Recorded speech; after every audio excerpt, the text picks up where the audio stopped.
어, 김경숙 권사님 저 한 2주 전에 머리 예쁘게 해갖고 오셨는데 아무도 안 알아준다고. 목사님 알아준다 얼마나 좋아하시는데. 그래서 그때부터 제가 이제 머리를 많이 너무너무 고맙습니다. 오늘이 중복이에요. 제가 안 그래도 좀 전에 집사람한테 카톡 문자로 초복 때도 닭을 못 먹고 중복 때도 오늘도 닭을 못 먹어서 힘이 하나도 없다고 그렇게 얘기를 했습니다. 저야 이제 멍멍이는 안 먹는데 닭이라도 먹어야 되는데 집사람이 닭을 안 해주네요. 먹으러 가야 되겠는데 에휴, 닭보다도 더 중요한 게 말씀입니다. 말씀으로 힘을 내려고요. 감사해요. 에스겔이 제사장이잖아요. 지난 우리 수요일 날 알아봤죠. 지난 수요일이고 벌써 이제 에스겔 10장을 가는데 포로로 잡혀 있어요. 지금 에스겔을 포함해서 많은 이스라엘과 남유다 백성들이 포로로 지금 바벨론에 잡혀 있는데 거기 그발 강가라는 곳에서 에스겔에게 제사장 출신인 에스겔에게 하나님의 영이 임해서 뭘 보여주시냐면 얼마나 너희들이 죄악을 저질렀는지, 그래서 이런 심판이 왜 임했는지, 그리고 장차 어떤 일이 벌어질지에 대해서 쭉 보여주시는데 계속 이 에스겔이 하는 말, 하나님이 하시는 말씀은요 아주 계속 뭐라 그러시냐면 내가 너를 불쌍히 여기지 않으니까 이스라엘 예루살렘을 얘기하는 거예요. 유다.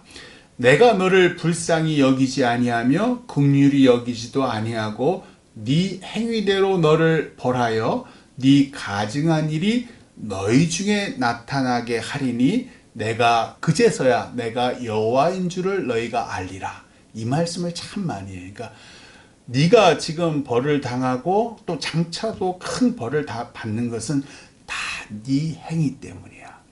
너희가 나 없는 줄로 지금 살아가고 있잖아. 제가 오늘 아까 힘이 없다 그랬잖아요. 말씀을 읽는데도 이게 번뜩번뜩 거리지가 않는 거예요. 그러니까 늘 그날이 그날로 말씀이 보이는 거예요. 우리가 왜 성경책을 읽다 보면 이 말씀을 가지고 이 말씀이 내 삶에 이렇게 투영이 되면서 이게 하나님이 나에게 주시는 말씀이고 내가 지금 이런 죄악과 내가 하나님의 살아 역사하심을 내가 지금 체험하지 못하고 보지 못하는구나라는 말이 이렇게 전율처럼 감동처럼 이렇게 쫙 와야 되는데 그게 어느 순간 사라져요. 그리고 그렇게 사실 사라지는 세월이 훨씬 많아요. 그러면서 사람은 이게 사람인지라 눈에 자극적인 걸 추구하게 되고요. 유대인들이 괜히 기적을 원하는 게 아니에요. 왜냐하면 그 사람도 하나님을 믿는 사람인데 말씀드린 대로 목사도 그냥 어느 순간 하나님의 말씀이 그냥 늘 들는 말씀이고 나랑은 전혀 관계가 없고 나의 삶 따로 하나님의 계획 따로 교회 생활 따로 내 세상 삶, 내 가정의 삶 따로 직장 삶 따로 이게 다 분리돼요. 이게 분리돼서 하나도 하나님의 말씀이 나를 감동시키지 못하고 내 삶을 변화시키지 못하더라는 거예요.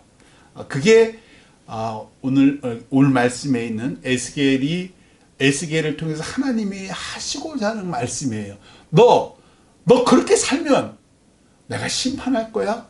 너 그렇게 살면 내가 분노하고 너뿐만 아니라 너랑 비슷하게 살아가는 그 믿는 인간들, 내가 믿노라 하는 그 유다 백성들, 특별히 그 축복받은 부유하고 권세 많은 그 예루살렘 백성들 왕부터 해서 내가 다 쳐버릴 거야 라고 얘기하시는 이유는 뭐냐면 그렇게 살지 마. 세상의 삶 따로 하나님 있는 삶 따로 그렇게 살지 마. 너 그렇게 살면 네 행위대로 내가 다 버려버릴 거야. 너 죽을 거야. 너 천국 못 가. 그 얘기 하시는 거예요. 근데도 우리는 나 이미 나 천국 가는 거지 뭐. 임성근 사단장 제대했죠. 최상병 죽으라고 이 사람이 잘못한 게 아니에요. 사실은 막 물 난리가 나고 물 홍수가 나니까 자기 부하들을 동원해서 이거 막 그 제방도 잘 고치고 또 힘들고 어려운 사람 도와주고 수색도 그 실종된 수색도 하고. 근데 좀 더 잘하려고 그러다가 그만 해병대 온 그 친구를 또 동원했고, 그 친구 하필이면 급물살에 3명이나 떠내려가는데 2명은 그래도 나왔는데 1명이 죽은 게 걔가 최상병이에요. 근데 이 임사단장이 아주 신실한 친구예요. 신실한 그리스도인이란 말이에요. 근데 이제 윤석열 대통령한테 또 잘 보이고 싶고 막상 일은 이렇게 벌어졌으니까 로비를 한 거죠. 다 로비를 어떻게 하냐면 이제 신실한 친구잖아요. 그러니까 아마 그 군종이라든지 군종감이겠죠. 군종감 통해서 아마 저 극동방송의 김정한 목사, 전 그 사람 개인적으로 싫어해요. 극동방송은 듣는데 저는 김정한 목사 같은 사람을 싫어해요. 왜 그러냐면 그 사람 너무 자기가 다 하나님의 말씀이라고 너무 하나님 직통계시 받았다는 식으로 얘기하고 너무 기복신앙이에요. 그래서 저는 그 사람 싫어하는데 또 너무 정치권에 붙어. 너무 정치권에, 전 그런 사람 너무 싫어하는데 그럼에도 불구하고 그 사람이랑 윤석열 대통령 가까우니까 이제 임사단장이 힘을 써서 이제 극동방 김정한 목사를 통해서 이렇게 했나 봐요. 그래가지고 이번에 압수수색 들어가고 막 이랬단 말이에요. 제가 이제 이 얘기를 하는 이유는 우리는 참 하나님이 눈에 안 보이니까 그렇게 사람을 통해서 권세에 줄을 대고 내가 믿는 사람이니까 그렇게 하는 것이 내가 그리스도인으로서 하나님을 붙잡는가라고 착각을 그렇게 기도를 하는 거예요. 아니에요. 하나님께서 우리가 하나님이 보이지 않잖아요. 하나님이 들리지 않잖아요. 그러니까 하나님께 뭘 주셨냐면 율법을 주셔요. 이게 뭐냐면 나의 기준은 이거라는 거예요. 우리나라의 기본은 헌법과 법률이에요. 그러니까 너희가 이렇게 살아. 이렇게 살면 대한민국 국민으로서 처벌받지 않고 잘 사는 거야라는 기준이듯이 마찬가지로 하나님께서는 우리가 매일 그날이 그날이니까 세상 사람 사는 사람 따로 예배 드릴 때 따로 성전 앞에서 막 소가 죽어나가고 염소를 에 할 때 우리는 번쩍번쩍 놀라는 거예요. 아이고 내 비싼 돈. 그럼 어떤 생명이 죽어나가고 눈을 보잖아요. 그럴 때 회개하라.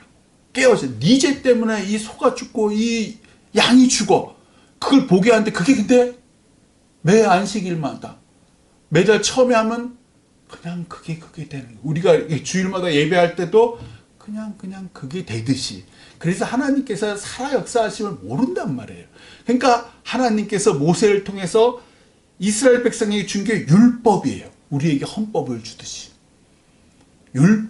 봐라. 너 삶에서 하나님을 못 만날 거야. 경험하지 못한 일 훨씬 많을 거야. 그러니 이렇게 살아. 요 기준으로 살아.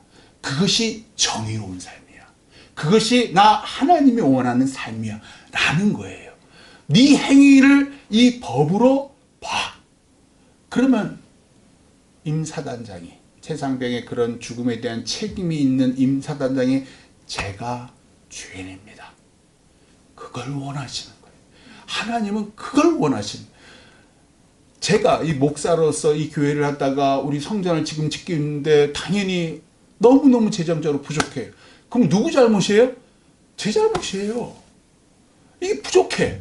그러다 어느 순간 그 책임을 지고 제가 나갈 수가 있어요, 이 교회에. 왜냐하면 목사님 당신이 이래해서 이 교회 건축을 했는데 안 됩니다. 그럼 누가 책임져요? 제가 책임져야죠.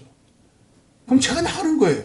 그게 그리스도인의 삶이라는 거예요. 뭐냐면 나의 삶과 하나님의 삶, 내가 하나님의 은혜를 구하듯이 하나님을 믿는 사람으로서 책임을 져야 되고 잘못에 대한 회개를 해야 되고, 은혜라는 것은요, 내가 책임을 안 진다는 게 아니에요. 세상적인 책임은 져야 되는 거예요. 그리고 그 속에서 하나님께서 내 옷을 벗기시는구나. 내 군복을 평생을 다녔던 이 군복, 아니 이 목사로서의 삶. 제가 2000년에 신학교를 갔어요. 미국에 있는. 2000년부터 지금까지 25년의 삶을 이제서야 나의 목사라는 직을 벗기시는구나. 그 또한 뜻이 있으리라. 그게 순종하는 삶이에요. 그게 보이지 않는 하나님을 내 삶의 구체적인 삶 속에서 책임지고 하나님의 사명을 받는, 누구에게 줄을 대고 어떻게든지 그걸 벗어나게 하는 것이 그리스도인의 삶이 아니라, 잘못을 했을 때는 그 잘못에 대해서 나를 돌아보고 율법으로 돌아보고 하나님께서 나의 이 군복을 벗기시면서, 나의 이 목회자의 삶을 벗기시면서 하나님이 또 다른 길로 나를 원하시는구나. 나를 아주 낮추시고 그 낮친 삶 속에서 세상 사람들이 하나님의 삶, 저 사람 그리스도인다웠어. 자신의 잘못에 대해서 당당하게 책임을 지고 있고 누구에게 연줄되지 아니하고, 제가 잘못했습니다. 그걸 원하시는 거예요. 그래서 에스겔서를 통해서 우리에게 하시는 말씀, 계속 심판을 얘기해요. 9장에 보시면요, 이 예루살렘 백성들에 대한 심판을 얘기하세요. 왜 백성들이 심판을 받느냐면 이 사람들이 우상을 섬기는 거예요. 말씀을 드렸잖아요. 외교관계 이래가지고 왜 우상을 섬기느냐면, 하나님을 믿는 사람인데도 왜 우상을 섬기냐면 눈에 보이는 하나님이 안 보이니까. 그런데 저 우상을 섬기는 나라는 잘 나가니까. 그러니까 나도 모르게 그렇게 되는 거예요. 우리도 그 신문 한번 뒤적뒤적 한번 해보세요. 어떤 스님이 오늘도 무슨 인터넷 기사 이렇게 나왔더라고. 어떤 스님이 그 대박을 날 거고 복권이 당첨될 것 같더니 그 물건을 샀는데 몇십억 당첨돼. 솔깃하잖아요. 제가 신방을 다녔잖아요. 우리 금토교회 성도들 중에도요, 점을 보는. 근데 그 점을 보고 관상에 흔들려요. 그 얘기를 저한테 해요. 저는 믿지는 않는데 그러면서 그 얘기를 해요. 왜 하겠습니까? 그게 하나님 말씀죠. 그게 내 운명을 결정하는 것처럼 나도 모르게 이렇게 생각하는 거예요. 참 가슴이 아파요. 하나님은 분명히 여기 성경에 다 당신이 어떤 분이신지, 우리가 어떤 삶을 원하시는지를 알려주시는데, 이거는 읽기 싫어. 누군가 달콤하게 귀에 짤깃짤깃한 사람이 거기에 혹하는 거예요. 그게 우상숭배예요. 예루살렘 백성들이 그러했다라는 거예요. 그래서 하나님이 치셨어요. 하나하나 어떻게 치시냐면요, 9장에 보시면 7명의 천사가 등장을 하는데 6명의 천사에게는 예루살렘 백성을 다 죽이는 무기를 손에 잡으라 그래요. 그런데 딱 한 천사에게는 오늘 그 말씀이 가는 베옷을 입은 사람이 등장하는 이유가 그거예요. 가는 베옷을 입고 허리에 서기관의 먹그릇을 찬 한 천사를 준비하고, 이 천사 보고, 자, 너는 돌아다니면서, 그게 어디 나오느냐면요, 4절에 나와요. 9장 4절 한번 보세요. 참 좋으신 하나님. 오늘 말씀 앞에 에스겔 9장 4절에 기가 막힙니다. 3절 4절 같이 읽어봐요. 3절 4절 시작. 그룹에 머물러 있던 이스라엘 하나님의 영광이 성전 문지방에 이르더니 여호와께서 그 가는 베옷을 입고 서기관의 먹그릇을 찬 사람을 불러 여호와께서 이르시되 너는 예루살렘 성읍 중에 순행하여 그 가운데에서 행하는 모든 가증한 일로 말미암아 탄식하며 우는 자의 이마에 표를 그리라 하시고. 감사하신 하나님. 다 죽이시는 게 아니고요, 너는 그 가는 베옷을 입고 그 먹그릇을 옆에 찬 그 사람에게, 자, 그 먹으로 돌아다니다가 이 이스라엘 백성들이, 예루살렘 백성들이 그 가증한 일로 하나님의 마음으로 탄식하며 우는 그 사람이 있으면 그 사람의 이마에 먹으로 표를 그려라. 그 사람은 나왔어요. 어디 나오죠? 6절에 나오네요. 6절도 같이 읽어봐요. 시작. 늙은 자와 젊은 자와 처녀와 어린아이와 여자를 다 죽이되 이마에 표 있는 자에게는 가까이 하지 말라. 내 성소에서 시작할지니라 하심에 그들이 성전 앞에 있는 늙은 자들로부터 시작하더라. 뭘 시작해요? 죽여요. 죽이는데 그 이마에 표 있는 먹으로 친 그 사람은 살리는 거예요. 왜? 그 사람들의 마음이 하나님이 너무 안타까운 거예요. 왜 저렇게 신실하다는 저 사람들이 왜 이렇게 권세에 줄을 대고 자기의 책임을 회피하고 분명히 그 책임을 지고 하나님의 마음으로 슬퍼하면 하나님께서 구원하실 텐데 왜 세상의 저 권세자들에게 그 돈에 매달려가지고 그토록 하나님이 싫어하는 일을 가증히 여기는 일을 할까? 그 사람들에게는 오늘날로는 신약시대는 예수 그리스도의 보혈을 그 이마에 치는 거예요. 예수 그리스도의 보혈을 그 영혼에 치는 거예요. 그 영혼은 구원받으리라. 세상에 아무리 무슨 일이 벌어지더라도 그 영혼은 내가 구원하리라. 그게 하나님께서 에스겔을 통해서 해주시는 그 말이에요. 그리고 이제 오늘 10장 말씀은 성읍에 대해서, 그 성읍, 예루살렘 성읍, 하나님이 택하신 그 성읍에 대한 불심판을 얘기하시는 거예요. 보시면 1절은 그렇게 표현이 돼요. 그룹들, 그 하나님의 그 보좌를 지키는 날개가 4개의 날개가 달리고 얼굴은 그 4개가, 앞면은 사람, 옆에는 사자, 이쪽 옆에는 소, 이쪽 뒤에는 독수리의 모양을 가진 4개의 하나님의 보좌를 지키고 하나님이 어디로 가시고자 하면 샥 해서 이동하는 그 그룹들을 위에, 머리 위에 궁창 같은 하늘처럼 보이는 곳에 남보석처럼 빛나는 하나님의 영광이 있더라. 하나님의 영광을 이렇게 표현하는 거예요. 궁창 같은 하늘 같은 곳에 남보석처럼 아주 진한 초록색의 영광, 그게 하나님의 영광으로 에스겔이 보는 거예요. 그러면서 2절 같이 읽어봐요. 10장 2절 같이 읽어요. 시작. 하나님이 가는 베옷을 입은 사람에게 말씀하여 이르시되 너는 구름 밑에 있는 바퀴 사이로 들어가 그 속에서 숯불을 2솔에 가득히 움켜가지고 성읍 위에 흩으라 하시매 그가 내 목전에서 들어가더라. 아멘.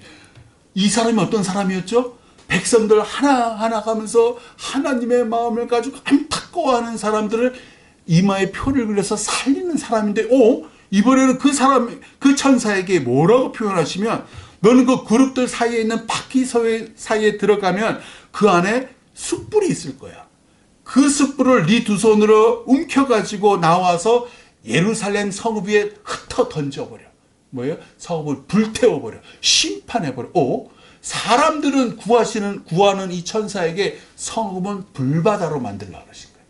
성읍을 내가 싹 다 불태워 없으시겠다.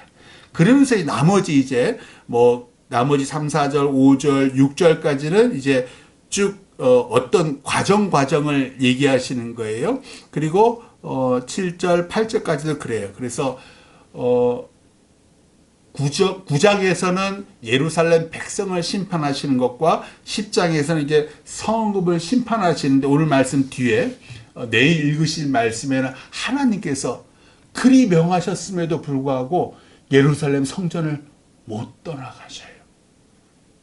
그룹들이 막 옮기려고 하는데 얘야 그룹들아 스톱. 남쪽 문에 서 있거라. 서 있어요. 그리고 하나님의 영광이 거기를 구름처럼 덮어요. 그리고 그 성전 안뜰, 제사장만 들어갈 수 있는 그 성전 안뜰에서 그룹들에게 잠깐 서 있어라. 그리고 거기서 그게 내일 장면이에요. 너무 안타까우신 거예요. 예루살렘 성전을 떠나기 싫으신데 너무 죄악으로 가득하니까 떠날 수밖에 없고 불로 깨끗하게 할 수밖에 없는 하나님의 마음이 내일 읽을 말씀에 나와요. 돌아서 우리가 그리스도인으로 주어진 삶을 살아가시면서 하나님이 우리 삶에 안 보여요. 꼭 그날이 그날 같아요. 그때마다 다시 한번 하나님 주신 말씀 한번 읽으시고 하나님의 눈으로 한번 나를 바라보셔서 예수 그리스도의 보혈로 인침받은 나에게 늘 감사하시고 감동하시며 그런 마음으로 또 하루하루 살아가시는 우리 금떡교회 성도 되시기를 주님의 이름으로 축원합니다. 기도하겠습니다.